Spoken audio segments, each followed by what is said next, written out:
So now it's time to talk about the bearded dragon. So what's up with the bearded dragon? You know, bearded dragons are definitely one of the most popular reptiles out there. Everybody's got to love the idea of keeping a dragon as a pet. The nice thing about these guys is they get a good sized body to them, so they're really easy for handling, and they're not, you know, some people don't like the other too small of animals. They want something that's got a little bit more body size to them just for visual. But they're omnivores, so these guys eat their vegetables and their bugs. So we got a little bit of variety of food that we go into them. So it's kind of fun little creatures from Australia. Got it. From Australia, huh? Yep, these guys are naturally from Australia, live out in the outback, and kind of cruise around the desert looking for bugs. Got it. All right, so it's a desert animal, so then the Heat's a big one for these guys. Okay. These guys can take it up to about 120 degrees on their hottest side. Oh, wow. You know, a lot of people, 110 up to 120 for that hot side, want to be able to kind of digest all of their food, but that makes it even more imperative that we are able to cool off the other side of the cage. So the other side of the cage is going to be in the mid 80s then, going to still stay warm, but we want to be able to allow for that cooling. And then at night, a lot of people think deserts, they're always hot and all that. Nope, deserts at night get actually pretty cold. I always like to explain that trees retain our heat. And if they don't have any trees in the desert, there's no heat to be retained. No way to retain that heat. So it's going to get pretty cool. So at night, these guys will drop down to about 70 degrees. Oh, wow.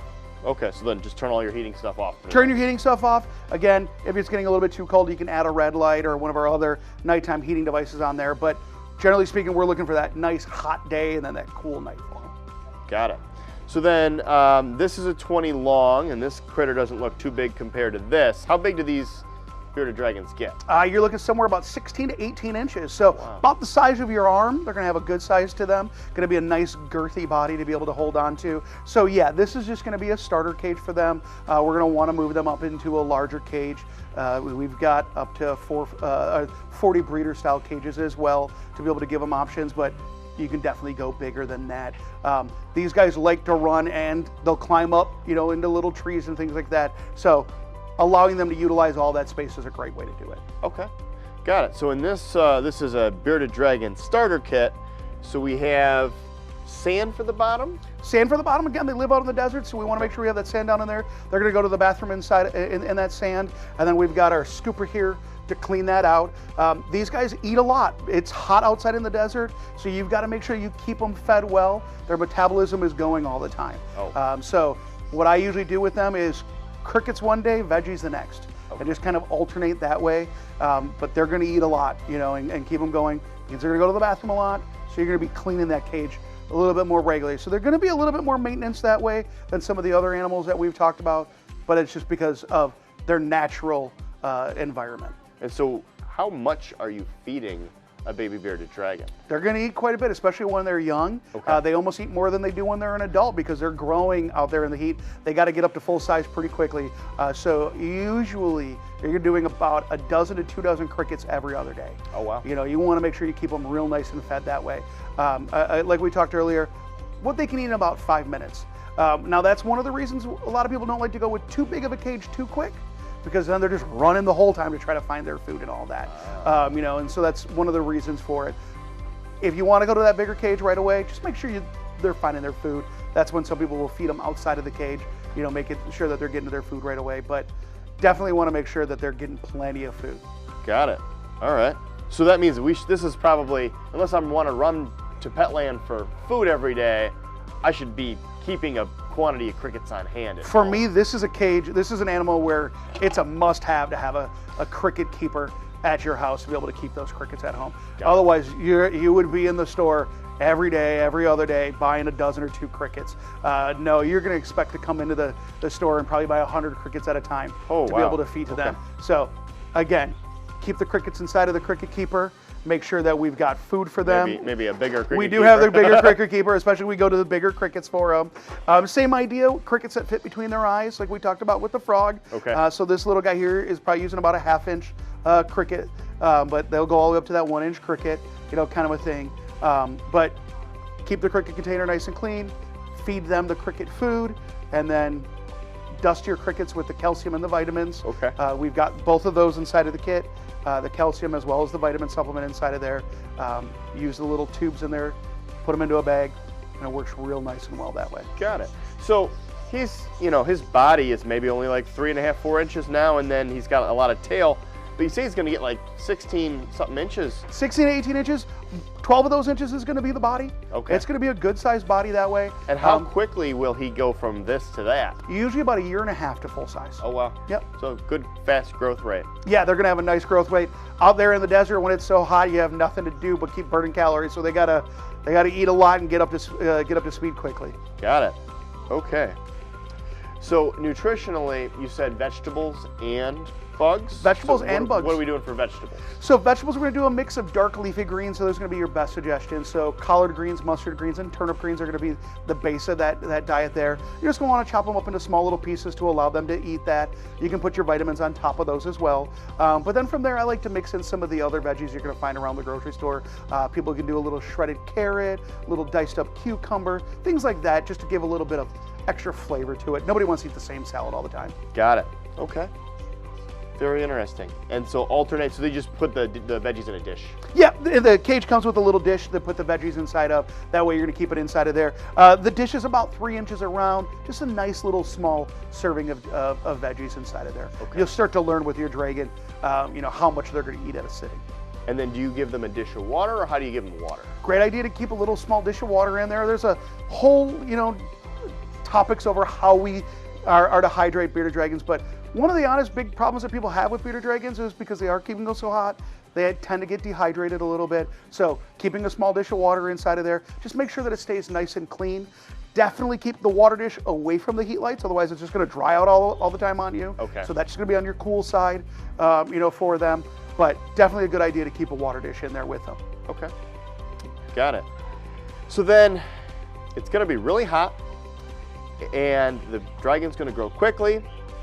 What's, I guess, somewhat of a unique situation that we maybe haven't talked about yet with their growth rate? What do we have to provide for them that's different maybe than some of these other things related to the lighting? So with these guys, one of the big things is we want to make sure that we have a proper UVB light on top of them, especially with all your vegetable-eating reptiles, but reptiles as a whole, the insectivores even, they can't process their own vitamin D3, and that allows them to absorb the calcium. Okay. So we need to be able to allow them to be able to process that D3 with the UVB light. Without a UVB light, without the sun, they can't make that D3 on their own. So if we provide a UVB light that replicates the sun, we're able to allow the animals to produce that D3, which then allows them to absorb the calcium, and that'll get them good bone growth. And because these guys do grow so fast, if we ignore that part of it, their body's going to end up with what we call metabolic bone disease, or MBD. Okay.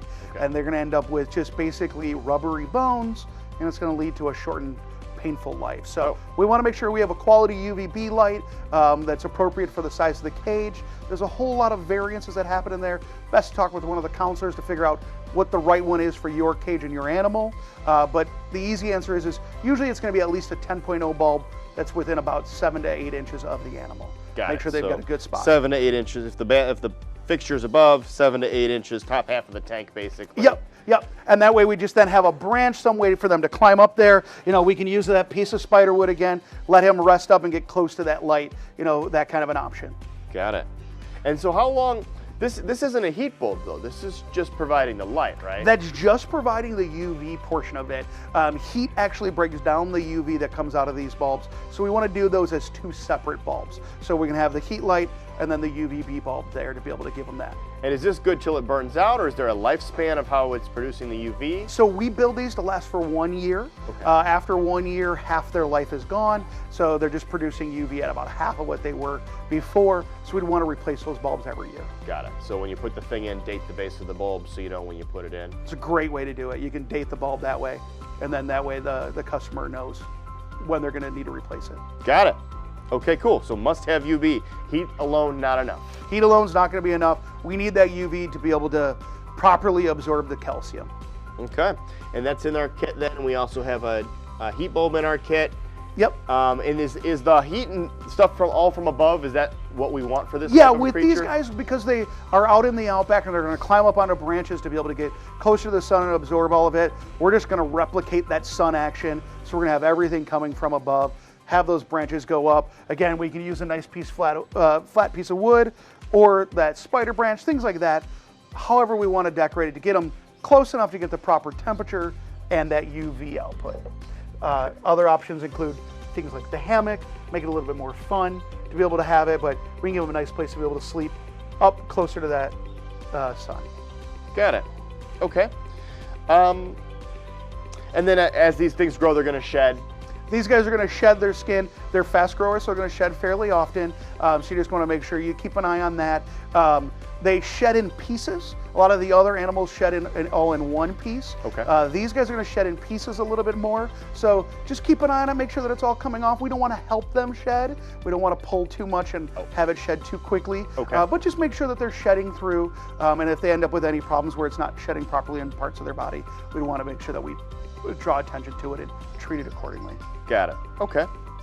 And then, so we're using a sand. Is this a special kind of sand on the bottom? Yeah, so the sand that we include in there, that's our vitamin sand. The biggest thing we really want to make sure is that it's a real fine sand so that they have any accidental ingestion, they're able to pass it through. Okay. And we take it a step further with the vitamin sand that if it is an accidental ingestion, that they're getting a little bit of nutrient actually out of it. It's not just dry, food going into them or wasted, going into them. This actually has a little bit of vitamins, so there's a little bit of extra benefit for that accidental ingestion. Got it. So always use sand that's designed for a reptile, not like play box sand or something. Correct. Like that. Yeah, you want to make sure that it's nice and clean, properly designed for that reptile, so that way we're getting, the best chance for survival for them. Got it. Okay. So what else does someone who's considering a bearded dragon need to know about a bearded dragon? So again, we've already talked, bearded dragons can be a very rewarding animal because they're extremely friendly, as you can see. This guy's been watching you, and they're great animals that way, but they do take a little bit more care. We have a little bit more specialized lighting on them, more frequent feeding, and then just going to get a bigger size body to it. So Sure. It can have that great reward of having a nice, happy, easy to handle animal, but it's going to take a little bit more care out of it. These guys on average are going to live up to about 15 to 20 years, so you're going to get a good little lifespan out of them, good sized body out of them, so fun, rewarding pet that way. Cool. Great. Great. So is there anybody this isn't a good pet for? The only people that I worry about with these guys are people that are going to be constrained by size. Sure. So if you live in too small of an apartment, things like that, you're not able to expand into one of the larger cages, that's going to be your big concern, is if you're just not going to be able to provide for that space for them. You don't want bugs in your house. If you don't want bugs in your house, that would obviously be the other one, but yeah. Got it. And then for nutritional options, like we have more than just crickets here. Are the bearded dragons going to eat the other sorts of live nutrition yeah, these guys are offerings? going to love all the other options that you guys have for them. So they'll eat everything from crickets, mealworms, roaches, if you guys have hornworms as an option, Okay. any of those kinds of things. These guys are not going to be too picky about what it is. If it wiggles, they'll probably go for it. Okay, got it. Got it. All right. Cool. So that's a bearded dragon. If you have any questions about owning a bearded dragon or any of the other reptiles, please come into the store and ask for a pet counselor.